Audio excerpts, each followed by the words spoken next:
Howdy, and welcome to Economics 30233 Intermediate Macroeconomics. This is your introductory video, and I am your instructor, John Harvey. Okay, it's what, December 8th. I've got all the quizzes written and uploaded. I have one of the exams written. I have the syllabus done, the calendar done. I think when I'm done with this video, I think I've got pretty much everything ready. I don't like trying to catch up during the semester, so I want to get all this done right now. And I thought I would send this around right now so that if there's some weird people out there that want to get started, you can go ahead and get started. In fact, as I'm going to tell you, you can go ahead and do one assignment right away. But, okay, so where shall I start? All right, first of all, the syllabus. Okay, and all of this is already uploaded at TCU Online. I activated the web page already, so far as I know, you can now immediately access it. And I don't know how you get there. I've never been a student in the computer age, but see, I should have opened that already. I opened up a different document, but I didn't think to open that. But TCU Online. All right. But I've already got it open up, and you can go there and see, get all the readings and so forth. All right. Syllabus. Let's see. My name, already told you that. My office, who cares? It's Zoom, right? Our classroom is RJH 210, that's Reese Jones, and the room is big enough to accommodate the entire class, everyone who's signed up to be an in-class person, without any social distancing. Well, we still have to do that, but we can accommodate everyone with that. Last semester, I had to do that whole A-B thing where the class was too big. None of that this semester. Office hours. I don't have any. I used to, and discovered those to be a lonely time when no one ever came by, unless there was about to be an exam, in which case everyone wanted to see me all the time. So I decided, even before Zoom, look, man, just let me know when you want to meet with me, and I would rather make a special point to come over there and meet with you than to sit in that office and not get anything done. That's my problem. I sit up there in that office, and people come by and talk to you, and I don't mean students, all right? So as a consequence, I try to stay away from there. But now, especially with Zoom, it's very easy. It says here, you are paying a lot to go to school here, so please feel free to reach out to me anytime. I am happy to meet via Zoom in the evenings or on the weekends, in addition to regular working hours. Don't hesitate to contact me, and you also have my cell number on the syllabus. Now, and this is, again, this is true even without Zoom. It's, I had gone to the library on the weekends before to meet with students, because that was the only time they could meet because they had a job. Got my cell number right there, got my email, and you know, everything you need. All right, now I just started adding this semester, and it is my important note. This syllabus contains important information, but we are now required to include so much that it's not really useful anymore.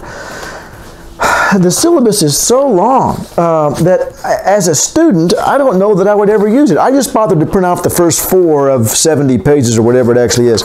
And I understand why we have to include all that other stuff, but it has greatly reduced the utility of the document, all right? So I'm going to share a few things with you from the syllabus, but honestly, I have created 2 other documents that really summarize everything you need to know about the course. So that way, you can access those and not have to look to the syllabus every time for something.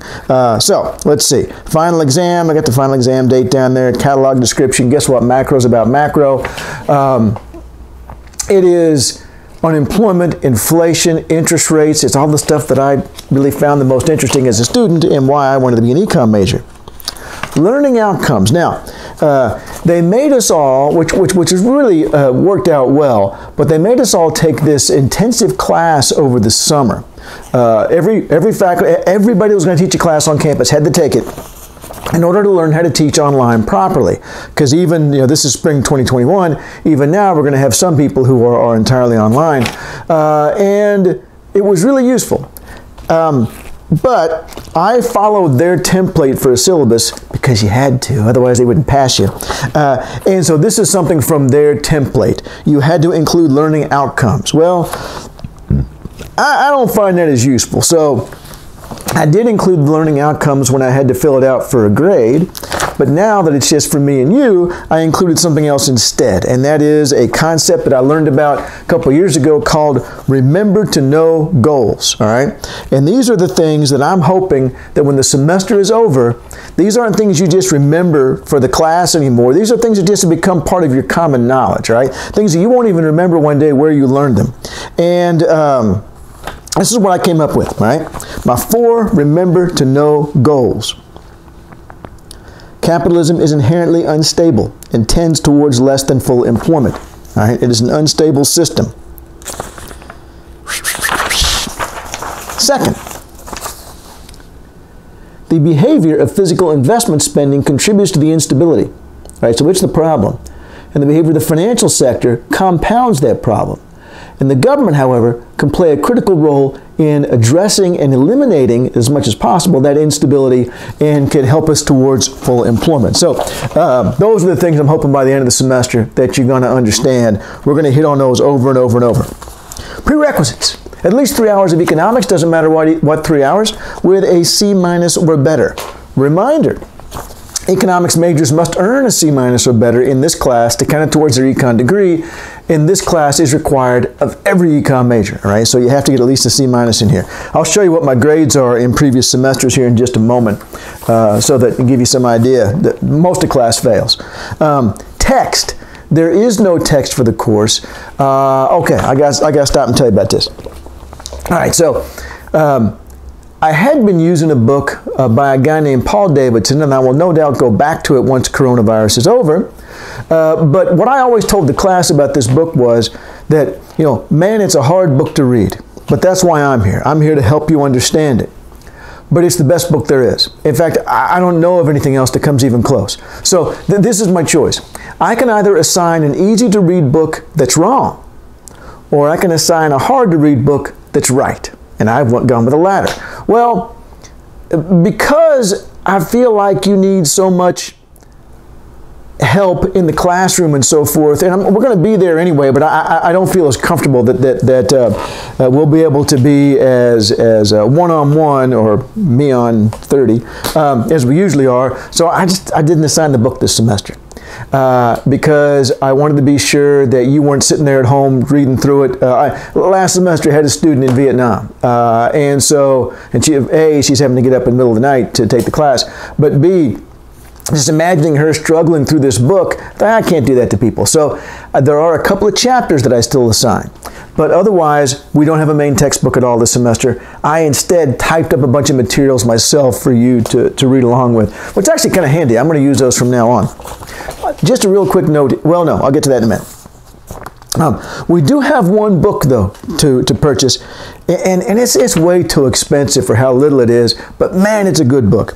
It's called A Guide to Everyday Economic Statistics, 8th edition, and this is a book that goes over stuff that I always assumed I would learn as an econ major, but didn't until I was the instructor and assigned this book.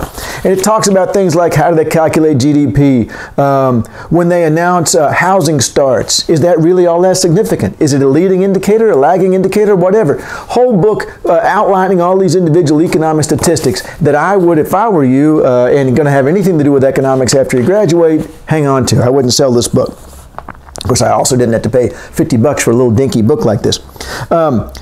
And there's going to be a quiz on that. All right. There's also a ton of outside readings because we don't have a textbook, right? So what I did was I went through and assigned things that would substitute for that. But all of these are available on the TCU online webpage. Okay, all of them are available right there. So you don't have to buy anything with the book. There's also videos. Okay, back in March when everything went to hell, I made a video for every lecture that was left in the 2 classes I was teaching, which was this class and Containing Perspectives. And then in the summer, when we had online classes and I taught econometrics, I made a video for every lecture.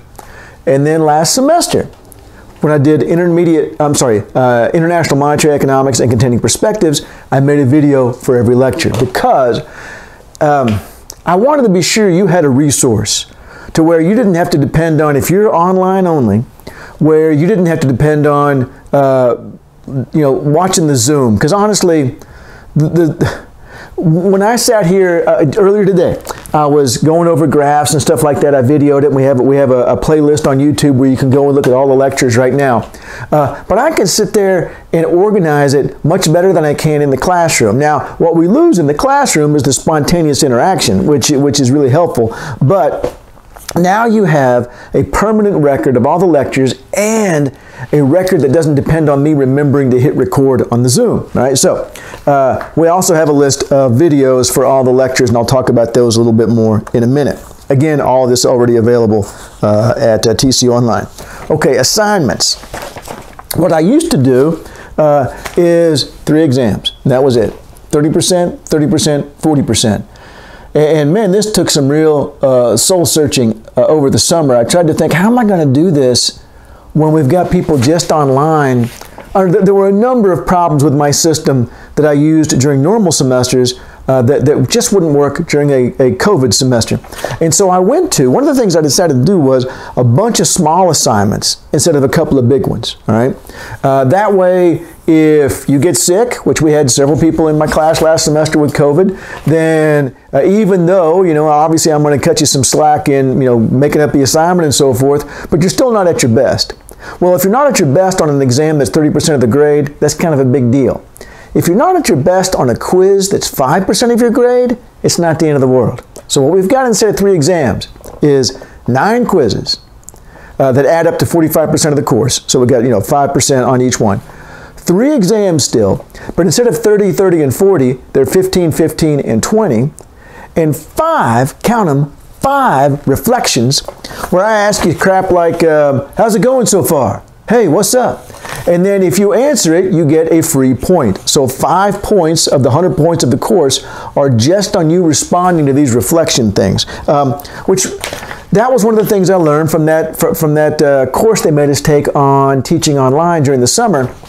And that is that you've got to keep reaching out to students. That if you're online only, it's real easy to drift away. All right? And so you got to keep reaching out and making sure that you're hearing back from them and so forth. And so that's where that started. And I got to tell you, when I first set that up, I thought, man, I don't want to read all that. It's kind of interesting. After all, I don't get to talk to people in class like I used to. Now, hopefully, in the spring, it'll be better than it was in the fall. But I taught on campus in the fall, and generally, I had 1 or 2 students show up for class. Sometimes nobody at all. Everyone did, even though most of the class had said they wanted to be in the classroom, which is fine, whatever you want to do. That's not my issue. But my point is that I didn't get to know people like I normally do, and that's the fun part of teaching, right? So at least with the reflections, I did. I knew some things about people just from the reflections. It was nice. Plus, it's free points. Let's see. Oh, I don't like plus minus. All right. I can give you a long story about that, or I can just tell you I don't like plus minus. And I have twin daughters who are now 26, so they've gone through college. I had no idea you didn't like it either. Meg and Alex are both like, yeah, no, I don't like plus minus. In my class, if you make at least an 89.5, that's an A. It's not an A minus, it's an A. Now, if you make an 89, that's a B, but so is a 79.5. Well, now I'm telling you the story, aren't I? But I just think that it's really difficult for me to justify, oh yeah, you got an A minus instead of an A. The differentiation is so small, I don't feel comfortable defending that. So anyway, that's what, here's there's the point spread. That's right off the syllabus right there. I do increments down to 0.25 of a point. Now, all assignments are via TCU Online. People who are doing the class totally online, you're going to be taking your assignments the exact same way as everybody else. The quizzes are online. The exams are online. Right? And if you were to miss a quiz or an exam, then first of all, I have to have some sort of documentation to explain this. If it's an official absence, and by the way, there's no such thing as an excused absence at TCU. It's not excused, it's just official, which means that as an official absence, it's my responsibility to make sure that you have an opportunity to make up the work. So if it's one of those, absolutely you can make up the assignment. If it's not an official one, I got to look into it. And I can't guarantee, that it will be honored. But if it is, then you can take a makeup exam later at a time that is convenient to you and me and anyone else who missed that exam, but it's going to be a long time. I don't have a set of ready-made exams for this class, not the new way I'm teaching it, and it means I have to write a new test, and it takes me a long time to write a new test, plus I have other stuff to do, and I'm also a department chair. Or on the quizzes, if you miss a quiz, and this worked well. Okay, so let me tell you. At the end of the summer, I was saying to Melanie, my wife, I said, you know, maybe nobody will miss a quiz all semester. That way I don't have to have a system for what if you miss a quiz. Yeah, no, that's not going to happen. Someone's going to miss a quiz. And so I decided at the end of the summer, before fall started, I said, I got to come up with a system for what you have to do. So I created a article review assignment. All right, that has a rubric for it. I've given you an example. I've given you very specific questions. It's going to be, it's going to be like 2 single-space pages, so it's not going to be easy. But and then you can do that instead. And of course, I will assign an article myself that is relevant to whatever quiz you missed.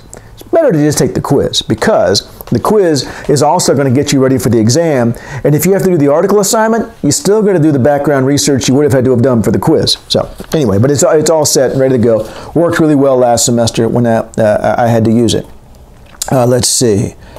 Oh yeah, and you can't make up a missed reflection. The reflections are free, all right? And I give you wide windows to fill out the reflections. In fact, so wide that you can go do one right now. I activated the web page, as I said a minute ago, just a short time ago, and I went ahead and reset the opening time for the, oh, here it is, good, I was looking for my phone. Reset the opening time for the first reflection to right now. So it's already open. So if you wanted to go in and fill out the first reflection, you could do so. And why do I have my phone out? Because I need to, because I'm about to log in to TC Online, and it's going to ask me to input a code. But I wanted to read to you what the first assignment is. Let's see, TC Online, log in, super secret password. It drives me crazy. Every time I have to type it in, I misspelled it, which is actually probably a really, really safe thing to do, to misspell something. But it drives me crazy every time. I think, you idiot. All right, 616613. 616613 is the one-time code they sent me. And now I'm in. Okay, let me show you here. Here is our page for intermediate macro. All right. Oh, I was showing it to the monitor rather than to the camera. And I don't know why I defaulted to that page. You see up there where it says Overview? That's the handiest place to always start. I'm going to click on Overview real quick. And I'll tell you about that document that he just pulled up in just a moment. But what I wanted to tell you right now was, if you go to Activities, and then on the drop-down window, select Assignments, you will see this. Let's see. In fact, I'll log in as student, so you'll see exactly what I see. Let's see, Activities, Assignments. Okay. First thing you'll see is the 3 exams, all right? And obviously you can't take those yet, but it has the right dates down there already, February 16th, March 18th, and May 6th. But right below that, you see reflections. And if you notice there, reflection number 1 is actually a clickable. The others are not yet. And if you click on reflection number 1, I won't really get a chance to know you folks like I do in a normal semester, so if you don't mind answering a couple of questions for me, what's your major and minor and why? What time zone are you in? That's, for people that are doing online, but everybody can tell me. Well, most people will say Fort Worth. And anything else you'd like to share. And so, let's see, where's my down arrow on the keyboard? There it is, all right. And then you just fill it in down here, hit submit, and you already have a perfect score in the class. Fill that out, click it. You don't have to do it. It's not due until January 21st, which is the day after my 60th birthday, by the way. But January 21st. But you can start it right now if you want to, all right? And again, my point was, you can't make those up. I give a very wide window to fill those out. Just do them. And not surprisingly, the people who ended up getting D's and F's last semester had blanks, ones that they hadn't filled them all out. For crying out loud, those are the free points. Okay, class meetings, the class is offered simultaneously on and off campus.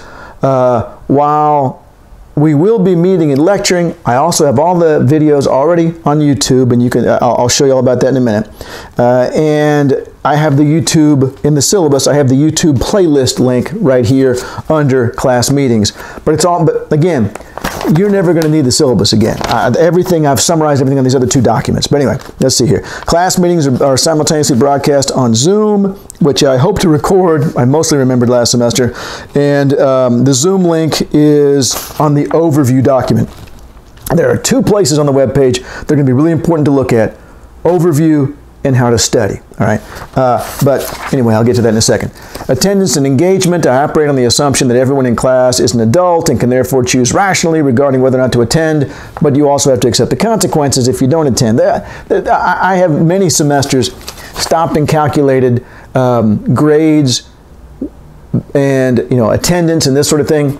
Roughly speaking, A's and B's have just about half as many, semester after semester, absences as D's and F's, but it's not surprising. Don't forget to check your TCU email often, because that's going to be the only official means of communication.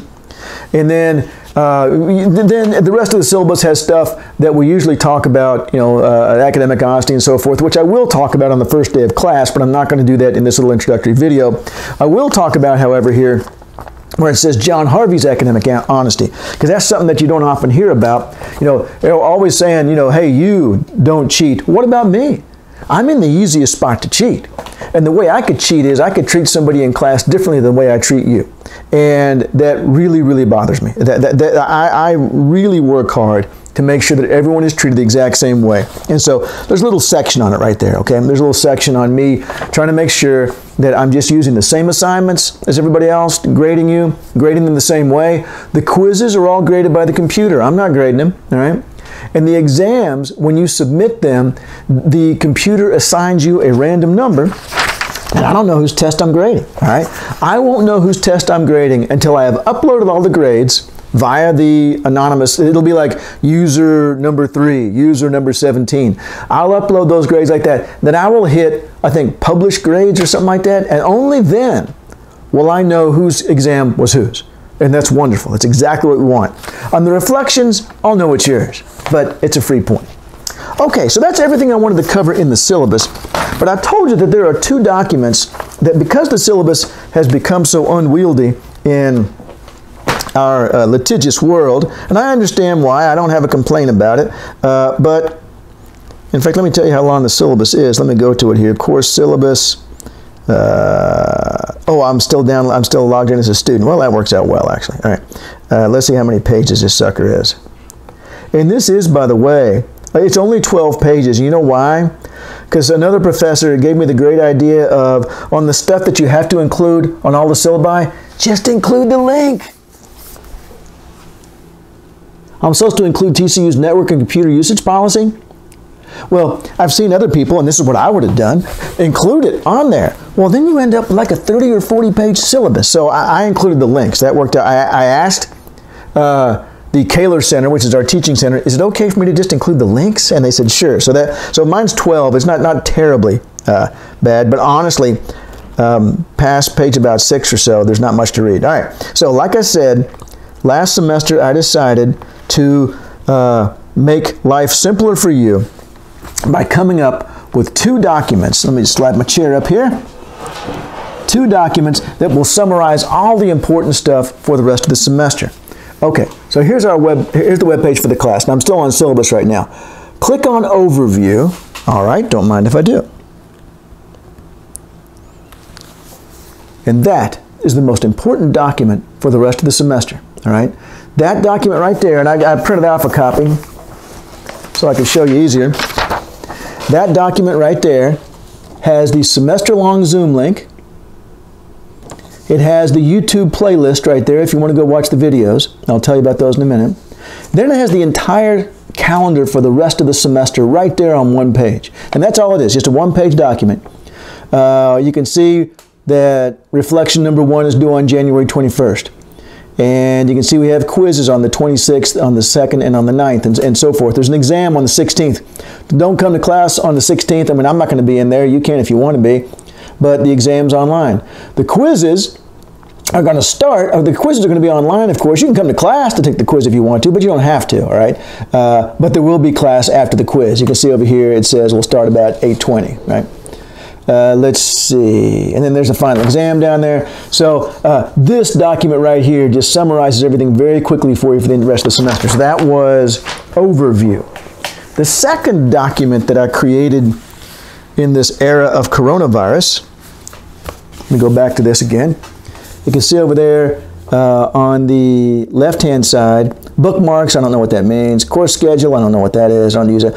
Table of contents, I don't know. But overview is this document you see right there. Course syllabus is what I went over a second ago, and how to study. All right, how to study is the next one. And let me click on that. And then you're going to see this. Then I'll click on the PDF document itself. Again, I'm logged in as a student, so I'm just seeing what you would see. And going to bed? Good night. Melanie's going to bed. All right. Ooh, where's the dog? Well, he wouldn't come out. Oh, okay. We'll probably get to see the dog in a minute. Now, so this document right here, here, I'll go to the printed version of it now. But again, that was under, there he goes, he's going upstairs. That was under, back on the main page here. If ever you get off the main page, you guys probably know this better than I do. Click on content to get back to that main page again on the top left there. So there's content. Okay.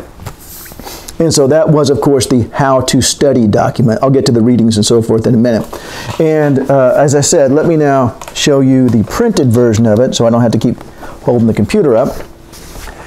All right, now this is 6 pages, okay? All the way to the bottom of the 6th page. So, but this is all stuff that I think you need to know to succeed in the course. This is me going over how the quizzes work, how the exams work. So this isn't 6 pages on where my office is and stuff like that. This is 6 pages I think you need. So this opens up with, you know, me telling you what I've already told you a minute ago, and that is I'm teaching the class a new and different way. And that, you know, I've lowered the percentages on all the assignments. I then go over the quizzes. There's a section, this is called How to Study. So, quizzes. Each quiz covers a specific set of readings. I list those readings in the quiz coverage section below, which we'll get to in a moment, but I'll jump down there real quick. Here's the quiz coverage section. It shows you what the readings are for each quiz, all right? Oh, everything is open book, open note. Everything, all right? I decided very early on that there was no way I was going to use that deal where your laptop keeps an eye on you. They said, let's just make it open book, open note, and not, because somebody was going to cheat. Oh my God. All right, so one of the professors last semester caught a guy cheating. And the student was having to use that lockdown browser and the video to keep an eye on you. Only the student didn't know how early the video started. So he is on record saying to his buddy, oh no, you just have to sit right there and don't talk and just like show me like circle A or B. Idiot. So anyway, on several of them, because the professor didn't, suspect them until later, then they're like, and then the professor was looking back at the earlier and was like, oh my God, this guy's been cheating all semester. So anyway, they'll be retaking the course if they aren't kicked out, because that was a really big one. Plus they pulled somebody else into it, because the student that got caught said the other person's name out loud. Oops. Okay, so I didn't want to have to deal with that in my class, so I did it all open book, open note.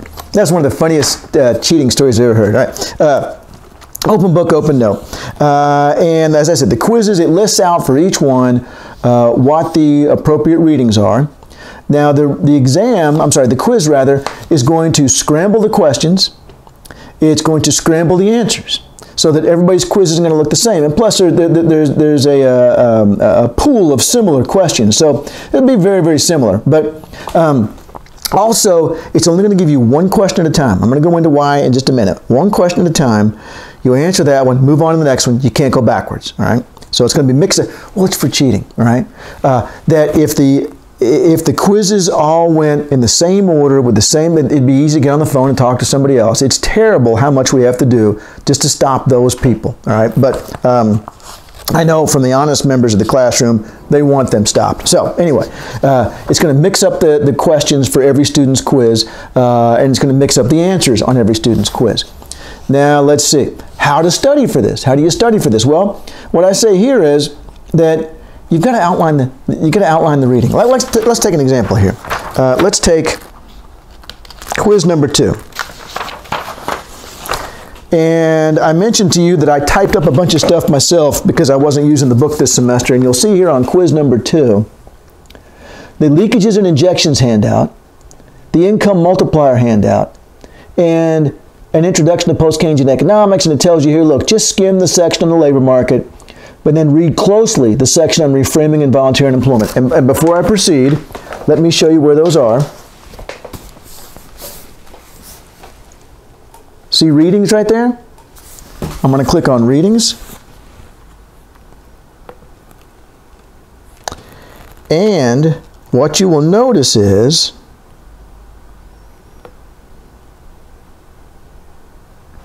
that the readings are, let me, it's got the little things dropped down to where it's covered up, right? All right.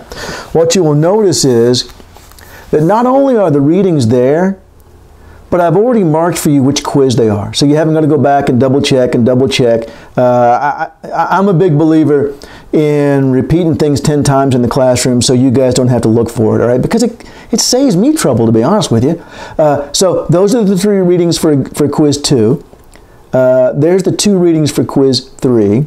There's the 2 readings for quiz 4. And notice that you've gone back and reread something from quiz 3 for quiz 4. But I put it in there all over again. Rather than say, oh, go back and read the other, I put it in there again. So anyway, it's that way all the way down. You've got the readings. And let me click on one. Let me click on the injections and leakages reading. And I've typed up several pages myself explaining this concept, all right? Now, once again, let me go back to where I was. How do you study for this? And what I was saying was that you've got to outline it. You've got to sit there and get you a separate sheet of paper and read through it. And don't just underline the document. You've got to write it out, all right? As it says here, well, okay, I'll read you everything, right? Let's see. How to study. My strong recommendation would be to do what I did when I was in college. Here, I'll let you read along with it. To do what I did when I was in college and outline the chapter or reading. I am now going to make a horrible confession. By my senior year, I always went to class, but I usually put off doing the readings until a couple of days, sometimes the night before the exam. But I never just read the book. I got out a pen and paper and started outlining, making my own skeleton version of the chapter that absolutely forces you to pay attention and make decisions like, do I write this down or not? Are these concepts related? And so on. It's much more effective. And if you do that, you'll have the outline ready for the quiz. And it's an open book, open note quiz, so you can have it with you. And even if you don't have the answer in your outline, you're much more familiar with the chapter, and the outline will make it easier for you to narrow down where it is. Outline the chapters, and you will succeed on the quizzes. Now, so I had this on there at the end of the summer, right? And for people that were taking the class in the fall. And in contending perspectives in particular, the first couple of quizzes, the grades weren't very good, all right? And I didn't know how this was going to work. This is the first time I've ever done this. I wrote all the quizzes myself because I'm not using anything that is from a publisher. Last semester, the 2 books I was using were books I had written, so I had to go through and it took a long time to do all this. And I was really nervous about how it worked out. International Monetary was going okay, but the first 2 quizzes in contending perspectives weren't that good, except for a couple of students who were blowing it away. And so I got to thinking, it's one thing for me to give advice to the students who aren't doing well, but what would really help is if I asked the students who are doing well.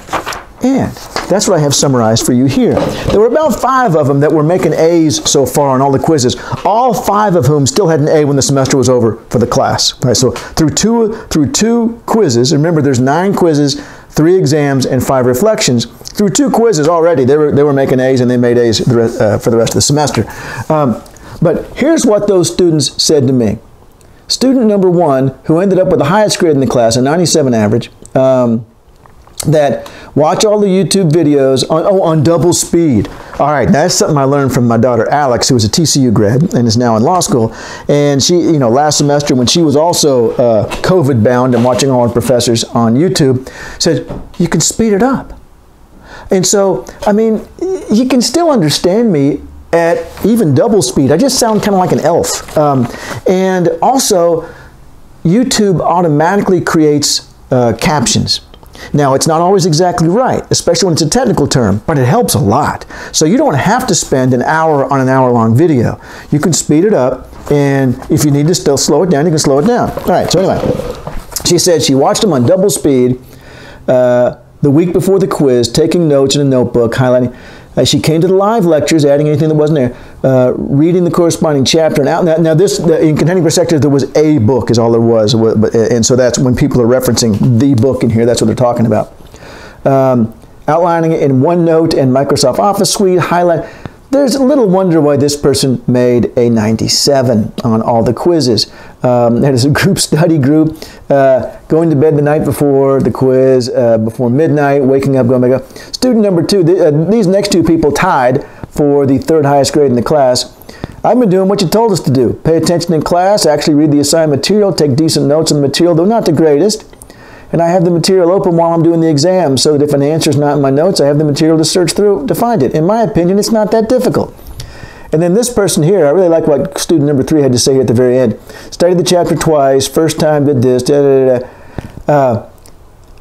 if there is a caution I would give to fellow students, because I told these students the reason I'm asking you is because I want to tell everybody else, it would be not to rely on the open book privilege, because on both quizzes, I couldn't find the time to check the book.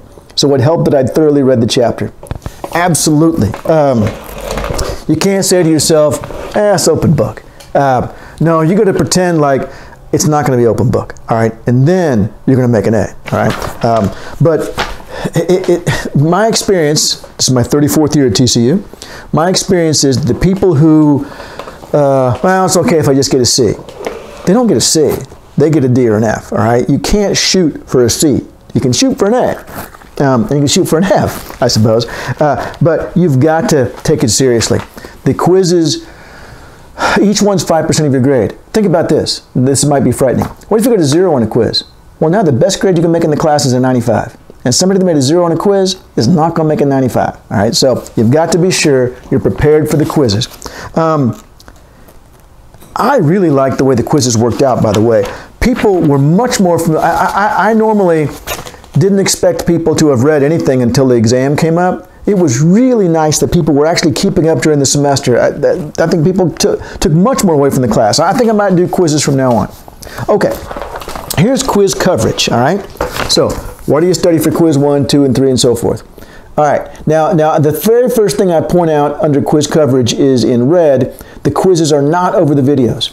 I do mention the videos. See, oh, wrong hand. See right there, video 1.01, videos 1.02 through 1.04. It says here, some students asked last semester how far along they should be in the videos. So I thought, well, I'll add the videos to the quizzes as kind of like, well, when quiz 1 comes up, you should probably be up to about video 1.01. You don't have to be. It's not on the quiz. It's probably not going to hurt you on the quiz, but it's not on the quiz. But, by quiz 2, you probably ought to be, 1.02 to 1.04 and so on like that. All right. Let's see. What else have we got here, John? On the quiz itself, I have marked the source of the question whenever I thought it might be helpful to you. For example, on quiz 1, and notice I've taken a lot of little chunks out of there. You only need to know pages 7 to 8, page 13, page 20 to 21, and so forth. That way you don't have to read the whole book. But at any rate, I didn't mark on that quiz where the question was from, because they were all from A Guide to Everyday Economic Statistics. But what about this one here? Geez, is he asking me a question from the Leakages Injections handout, the Income Multiplier handout, or that article?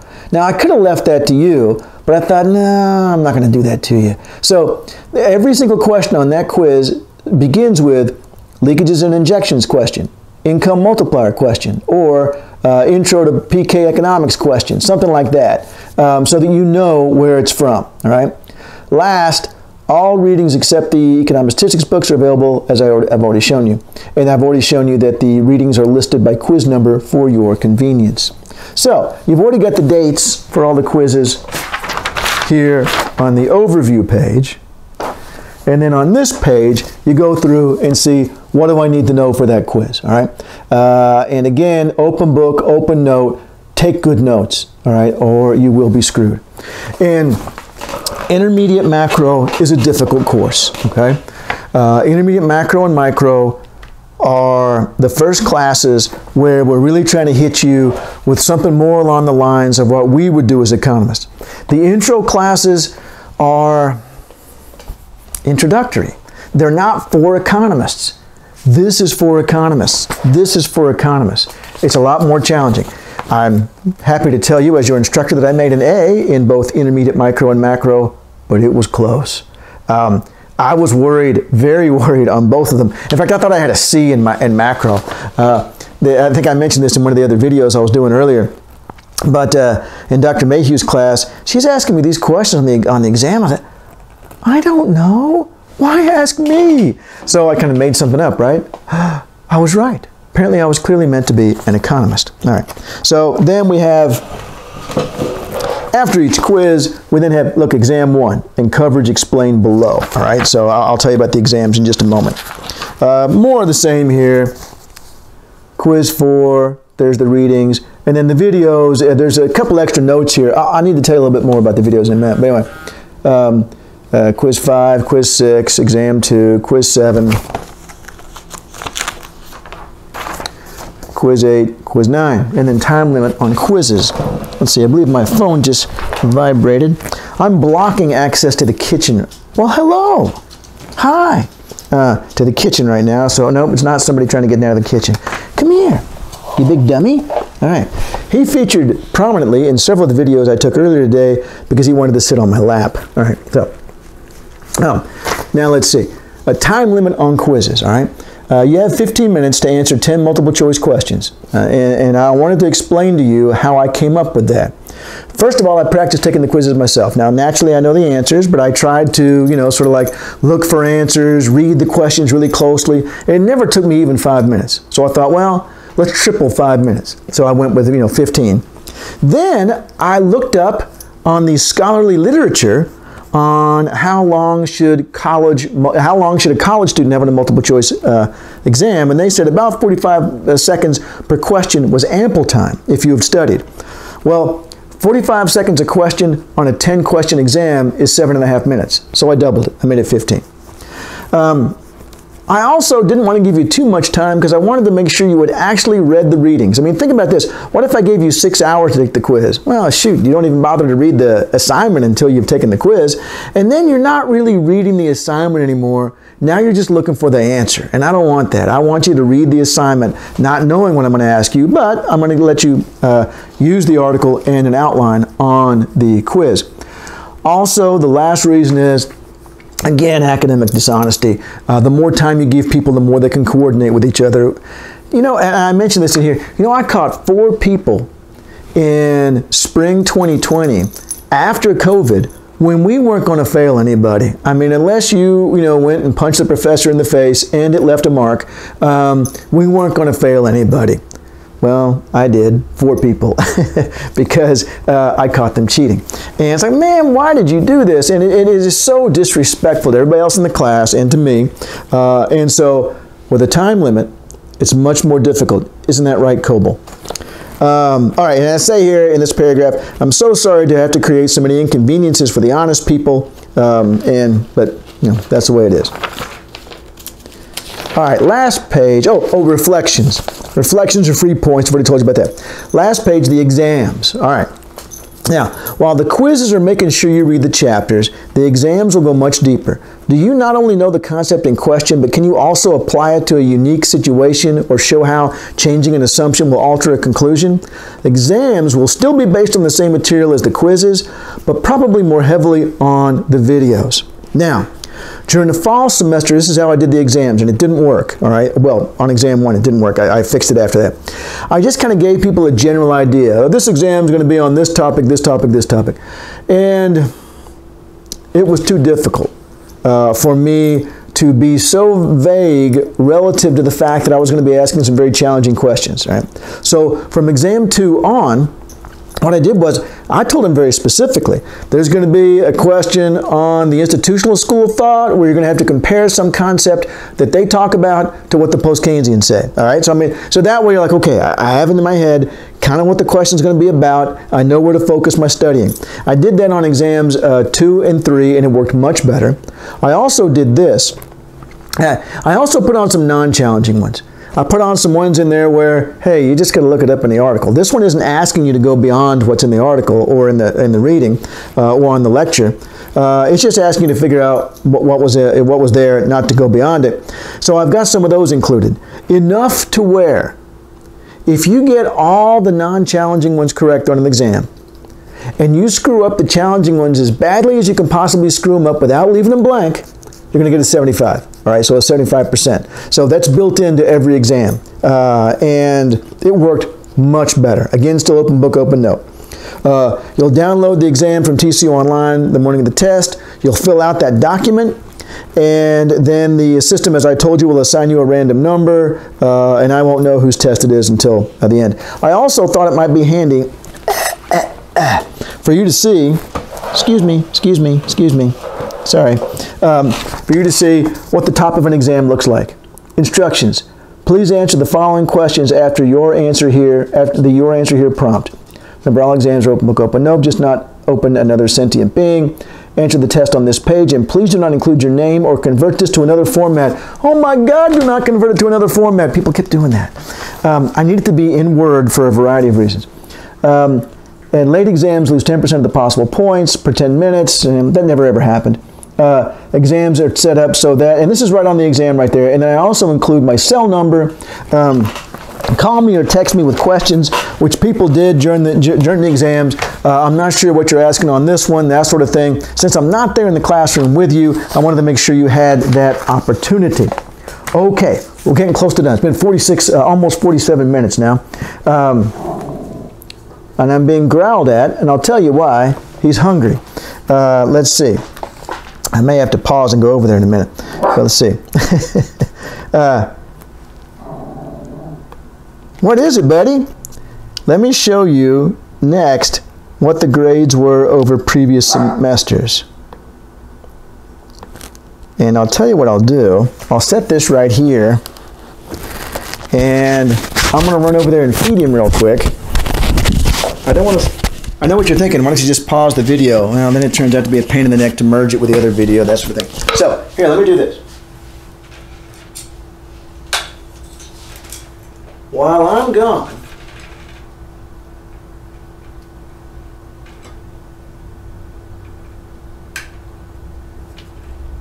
oh, I see what's wrong.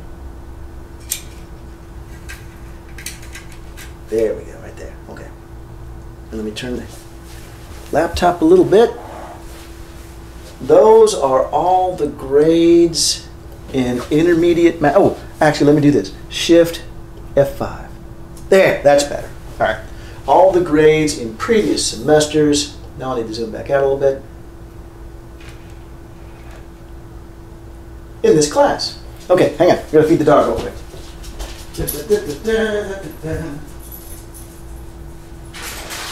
Here you go. I'm in the kitchen right now, not too far away. Pouring food now. Food is poured. I'm now resealing the dog food. And I can tell you exactly what he's about to do. He's about to pick out the bits of the dog food he likes the best and leave the rest. Well, good for him, that's what I say. All right, so now notice I did not include spring of 2020. That was a weird semester. I don't know, but on average, we've got what 56% A and B, and 21% DNF. Now that's actually pretty high, 21% DNF, because there's no reason anyone should be getting a D or an F in a class that's required for all majors. I got to tell you, it hasn't been as low in the coronavirus semesters because we've used, oh, I don't know how much of that you heard. I didn't have the microphone anymore. Okay. We've eased up some, but there were still definitely D's and F's. I think probably this rate is above what I'm running right now. Hell, I had people that had coronavirus in class last semester. So, yeah, I took it a little easier on everybody. But there were still D's and F's, all right? There was somebody that didn't graduate because of the class I was teaching last semester. And so we're still holding a standard. It's certainly more than we had in spring of 2020, but this may overstate the D's and F's. I don't know. Maybe all of you will fail. I don't know. Who knows? All right. But that is what it has been in the past. Next thing I want to show you, and perhaps the last thing, let me look at this document here again real quick. This is my PowerPoint that I normally go over on the first day of class in class, but I'm not going to, it's from a non-coronavirus semester to start with, so all the assignments are different. But I do want to show you this. All right. Let me go back to the main page for our class. Come on, load, load, load. All right. So going back to the main page here. And now let me see if I can operate a mouse backwards. I need to go up to, nope, I can't. I just can't. Going back to overview. And what I want to show you is the lecture playlist. See it right there? Now, you can't just click on that link. You're going to have to block, copy, and paste it, or download the document and then click on it. For some reason, while it's in this little window right here, you can't click on it, the lecture playlist. I don't know why, but if you download the document, and even if it's open in another window, but if it's not in this little TCU online web page, it doesn't work. So here, let me go to the lecture playlist. Oops. And presumably, I will have added this to the very front of the list. But what I've got here is all the ones marked 1 point whatever are the ones that are leading up to exam 1. All right, so we've got 1.01, 02, 03, 04, and all like that. Let me slide down just a little bit here so you can see. Okay, and then we start with exam 2 material there. And, of course, all the way to the end, which is 3.08. I then kept a couple of extra videos in from previous semesters that we're not going to use this time, but if you wanted to watch them, you could. For example, let me click on that Steve Keen one. That's the first extra one. Let me pause it here so you don't have to listen to me, or listen to me more than once. If you'll read the comment here, we're not using this in spring 2021, but I left it in because I thought you might be interested. In it, I'm reviewing an article by the guy who won the award as the economist who most accurately forecast the financial crisis. If I was an econ major, I wouldn't mind hearing from the guy who most accurately forecast the financial crisis. So I left that in there, and so on. Now, a couple of things about all these videos. You never have to watch any of them if you don't want to. You can just watch the lectures in class. But I wanted to be sure there was a place where I knew you could go to get the course material, especially if you were doing this all online. A number of people last semester, we had all the reflections, right? A number of people said, oh my God, thank you so much for the YouTube videos. It helps so much. They could sit and watch them over and over. These are done in the privacy of my own home on my own personal whiteboard, and so they're relatively well organized. I'm able to take my time and drive the concept home the way I want to. A couple of side comments. Apparently, I wear this shirt a lot, which is strange because I really don't. But the last time so some of these videos are left over from spring 2020 after March when we had to go all online. And as I told you earlier, I made a bunch of videos. So some of them are left over from that. I was wearing this shirt a lot. And then the newest ones I made today, I made a bunch today, I was wearing this shirt. So anyway, I swear to God, I own more than this shirt. And also, some of them I've had to piece together from other classes. I got to tell you, I am so tired, as I know you are too. That I have been making videos and really changing classes around tremendously since March, and I haven't stopped. I told you already, I made a video for every one of my lectures in econometrics for this summer. I also made a video going over every homework assignment, and then I did the same thing for the end of my classes in the spring and all my classes in the fall, and I'm starting to get a little punchy. So I didn't redo all the videos for this class. What I did was sometimes I was like, okay, actually this part of the video from Containing Perspectives actually is exactly what I want to talk about there. So I pulled it out. So you'll notice in places all of a sudden I start kind of mid-sentence. So it's because I pulled it out of something else and plugged it in there. But I've still got everything covered. In fact, actually I have everything covered sometimes multiple times. For example, if I may show you, video 1.06, I just did that this afternoon. All right, but then I'm looking around and I found video 1.065, which and I thought, well, actually that's not bad either. It's not the same. I kind of covered it from a different direction, but I'm going to put that on there too. That might be helpful to you. And a major concept in this course is going to be the business cycle. If you look at 2.02. That's where I cover the business cycle, in the formal model. Then I found a video where I reviewed that, but less technically. And then one where I did it in a PowerPoint when I was doing a presentation for a local civic group. And I thought, well, man, watch the first one pretty closely, and then the other two, just kind of skim through and see if it helps you get a grasp on these concepts here that are so core to the course. But otherwise, yeah. Everything's there. I just finished a little while ago. And I think that's it now. I think I'm done with the entire class. I also think the dog needs to go to the bathroom now that he's eaten. Oh, no, wait, he turned away from the door. Yeah, so at any rate, you don't have anything due until January 21st, but if you want to, you can go ahead and get started. And let me know if you have any questions. And otherwise, I will see you on January 19th in class or on Zoom. The last day I will be in my 50s. May the force be with you.